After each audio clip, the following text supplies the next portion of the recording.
నమస్తే కంట్రీ న్యూస్కు స్వాగతం. దేశ ప్రజలకు గుడ్ న్యూస్ చెప్పిన కేంద్ర ప్రభుత్వం అదేంటంటే దేశ ప్రజలకు కేంద్ర ప్రభుత్వం శుభవార్త చెప్పింది. ప్రధానమంత్రి సూర్యోదయ యోజన పథకం కింద రూఫ్టాప్ సోలార్ ఇన్స్టాలేషన్కు ఇస్తున్న సబ్సిడీని భారీగా పెంచేందుకు సిద్ధమైనట్లు ప్రకటించింది. ఇప్పుడు 40% సబ్సిడీ ఇస్తుండగా దానికి 60% పెంచేందుకు సిద్ధమైనట్లు కేంద్ర పునరుత్పాదక ఇంధన శాఖ మంత్రి ఆర్కే సింగ్ ప్రకటించారు. ఇంతకీ ఈ పథకం వివరాలు ఏంటంటే ఓసారి చూద్దాం. దేశంలో విద్యుత్ వినియోగం నానాటికి పెరిగిపోతుంది.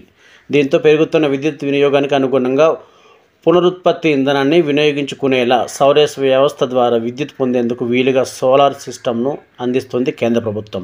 అయితే సోలార్ సిస్టమ్ ఏర్పాటు చేసుకోవాలంటే భారీగా ఖర్చు చేయాల్సి ఉంటుంది. సామాన్య ప్రజలు అంత మొత్తం వెచ్చించలేని స్థితి ఉంటుంది.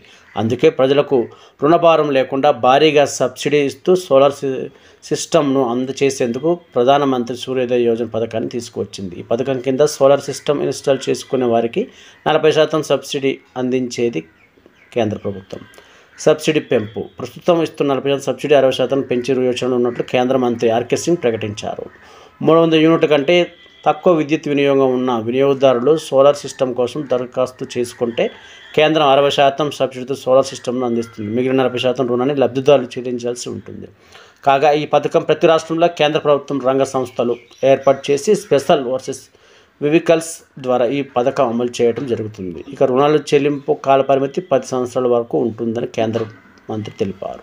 అయితే 40% డబ్బులు ఎప్పుడైతే చెల్లిస్తారో అప్పుడే roof top solar infrastructure installation చేస్తారు. ఒకవేళ మీ అవసరానికి మించి విద్యుత్ ఉత్పత్తి ఉన్నట్లయితే దాన్ని డిస్కంలకు విక్రయించవచ్చని కేంద్ర ప్రభుత్వం చెబుతుంది. కాగా కేంద్ర ప్రభుత్వం ఇటీవల ప్రవేశపెట్టిన మధ్యంతర బడ్జెట్లో ఈ పథకానికి సంబంధించిన వివరాలను కూడా వెల్లడించింది.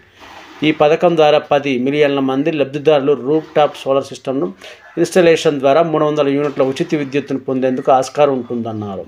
దీని ద్వారా సంవత్సరానికి 15,000 నుంచి 1,80,000 వరకు ఆదా అవుతుందని చెప్పారు. ఇక కేంద్ర ఆర్థిక శాఖ కార్యదర్శి టీవీ సోమనాథన్ మాట్లాడుతూ రూఫ్ టాప్ సోలార్ సిస్టమ్ కోసం కేంద్ర ప్రభుత్వం బడ్జెట్లో 10,000 కోట్లను కేటాయించడం జరిగిందన్నారు.